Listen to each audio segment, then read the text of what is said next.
Ang layunin po ng movement ay palawakin ang pagpaparami ng naturally farm pig. Of course, yun hong pagpuproduce ng naturally farm pork para sa consumer ho yun. Ang main layunin po ay magkameron tayo ng mas safer na pagkain kasi po itong mga baboy na ito ay hindi namin pinapakain ng antibiotic, mga growth hormone, mga chemical additives. At the same time po, happy pig po ito kasi ito po ay nakakapag-manifest ng natural behavior nila. Pagulong-gulong, nag-uumbang doon sa substrate, hindi po simento, kundi kalimitan po ay ipa o kusot o anumang organikong materyales. Natural piggery movement is anchored doon sa kailangan natin na magkaroon ng isang cohesive group o isang groupings na magsusulong ng natural farming, which is specifically ngayon dahil natural piggery movement, yung natural piggery na status dito sa Pilipinas. Ang natural piggery movement is actually yung brainchild din nung suggestion ng ating convenor si Mr. Gil Carandang, and was able to get in touch with our president also, Mr. Philip Ong, and they talk about yung ano yung kailangan nung Philippines para magkaroon ng isang movement na magki-cater para mostly sa mga farmers yung hog raisers na magkaroon ng isang grouping na magsusulong ng natural farming, which means na kailangan ecologically safe, humane treatment of animals, dapat nakapasok yon, and ultimately magkaroon ng natural pork o natural meat na pwedeng ibigay sa mga tao, sa consumer. Ang natural farming sa pagbababoy, binibigay nyo yung natural na environment para sa kanila. Although hindi naman sa pamaraan na talagang nakakawala sila, sa ganitong pamamaraan, mas nagiging masaya sila dahil nagawa nila yung natural na behavior ng baboy, which is yung nakakapag sila sa malambot na bedding, nakakapagsungkal sila at medyo komportable yung kanilang pamumuhay. Kaya po namin naisip itong buuin dahil po sa pangangailangan. Matagal na po namin pinopromote yung organic farming.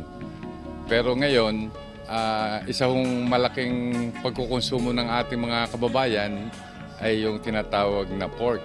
In fact, majority ng Pilipino ay we're basically pork eater. So, naisipan po namin na bigyan ng direksyon yung pagpopromote nitong natural piggery, yun hong hindi paggamit ng mga antibiotic at saka ng mga growth hormone at saka chemical additives.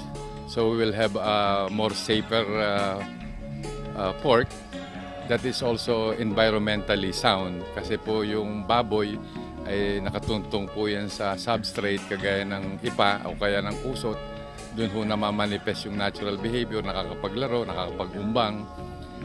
Pagkatapos po naming harvestin yung baboy, ay yun hong pinag-umbangan, yung pinaglaruan na substrate, nagigiho ng compost yun.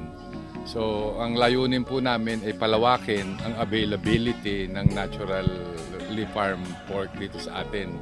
Sapagkat po ang conventional pork ay sobra na yatang kargado ho ng mga antibiotic at kung ano-ano mga chemical na alam naman natin na hindi nakakabuti sa human health kung hindi at saka sa health ng environment. Samantalang sistema namin dito ay inalis po yung mga ganong problema at hindi ho kami nagkikreate ng baho at pollution sa pamamaraang ito. Yun ho ang pagkakaibang mayor na pagkakaiba sa traditional.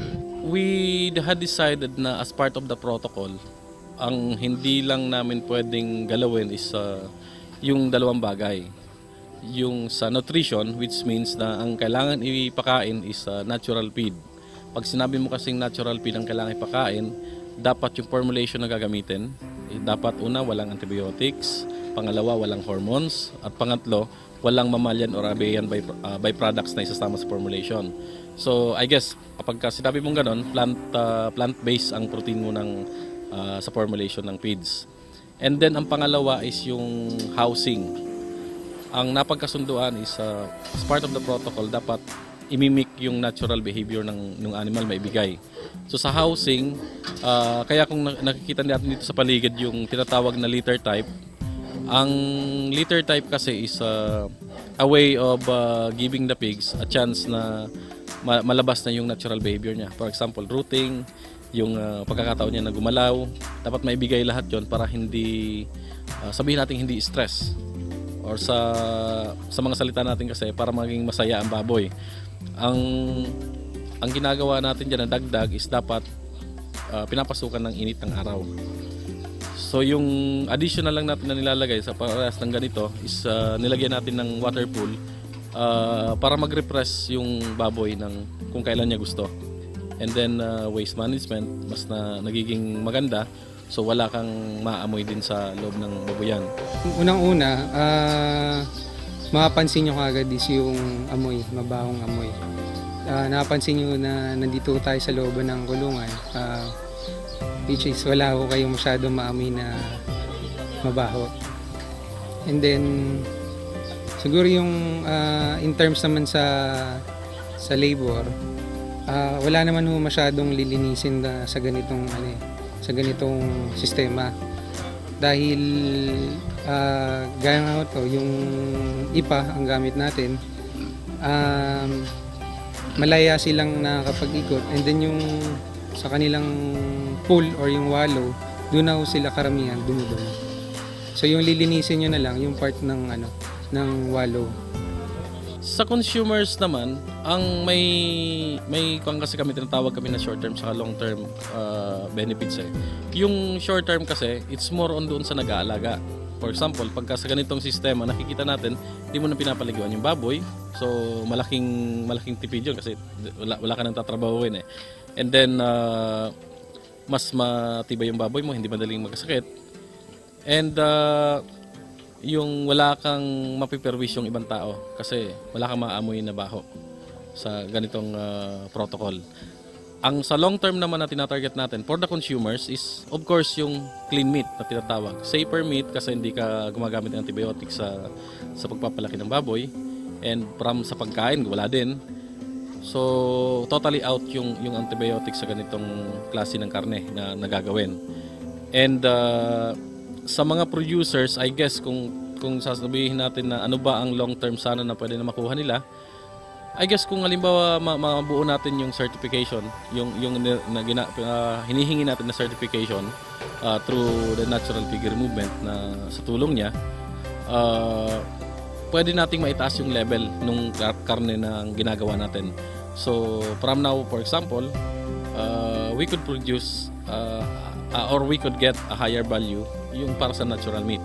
So that means kung mas mataas ang value niya, mas may benefit na makukuha yung mga hog raisers. Plus yung consumers naman, magandang klase ng karne talaga yung makukuha nila. Naniniwala po ako na sa kanilang advocacy, matutulungan niya yung kagaya kong small hog raiser para ma-promote yung meat na pinoproduce namin.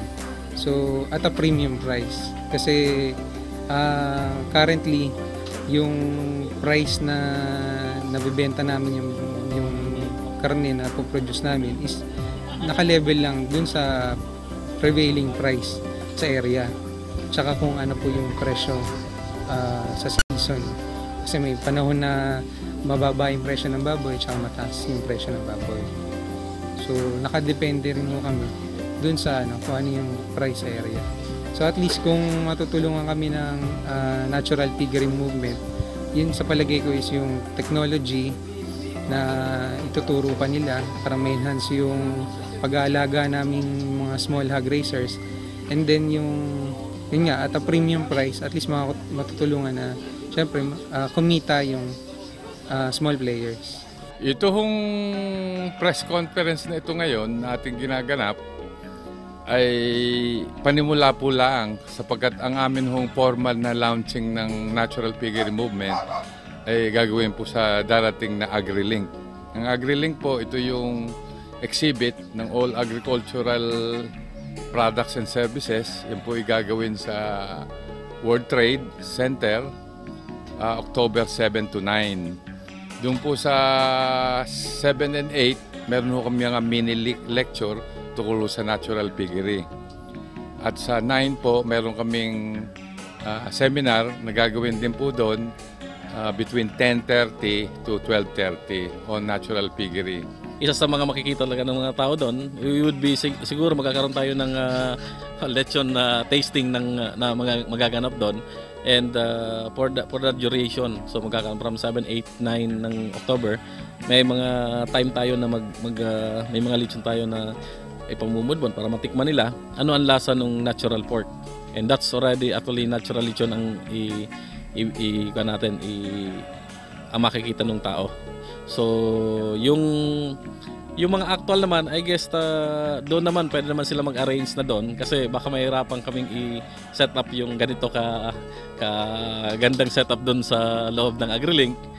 So I guess kung bisita na lang siguro, pwede namin silang samahan o kaya i-arrange yung visit sa mga ganitong farms na gumagawa ng natural farming.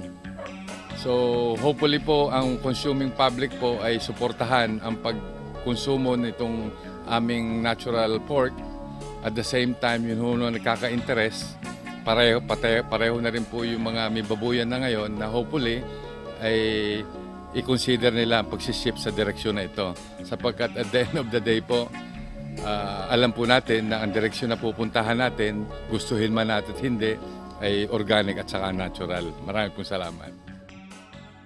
Kung kayo po ay interesado at nais makakuha ng karagdagang kaalaman, maaari rin po kayong mag-email sa dnl_cbrr@yahoo.com or danielvelacabrera@gmail.com o sa mga numerong 0917-791-5478 at 0922-896-3703.